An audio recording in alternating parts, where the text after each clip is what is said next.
સૌથી વધુ હિન્દુઓ પીઝા ખાતા ને અહીં ઈંડા ખાય છે, સૌથી વધારે હિન્દુઓ આમલેટ ખાય છે, સૌથી વધારે હિન્દુઓ વ્યભિચારી છે, સૌથી આ બધા ફાર્મની અંદર પાર્ટીઓ નબળી થાય. મને નામ આવડે બાપુ, હું બોલી શકું એટલી તાકાત છે મારામાં. એ વ્યક્તિના નામ એ મને કાંઈ કરી શકે એમ નથી. મારી પાસે મસલ પાવર છે, માઇન્ડ પાવર છે.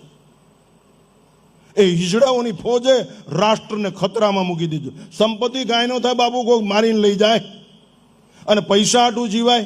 આ જીવન આજીવિકા માટે છે કે આ જીવન માટે છે? આજીવિકા માટે પૈસા કમાવા માટે જીવવાનું? કૂતરા ક્યાં કાંઈ મહેનત કરે છે? 12-15 વર્ષ દસ્તાવેજ વગરના મકાનમાં રહે છે અને જલસા કરીને મરી જાય છે. આપણે એમાં જ હોય તો પછી એમાં જોઈન્ટ થઈ જાવ. આમાં હું કામ ગીરીદી કરો? આ લારી ઉપર કોણ હોય છે? એ શેનું કેવું બન્યું? આહાર શુદ્ધો સત્વ શુદ્ધિ સત્વ શુદ્ધો ધ્રુવા સ્મૃતિ. આહાર શુદ્ધ, અમે બાપુ એની સામું જોતા નથી.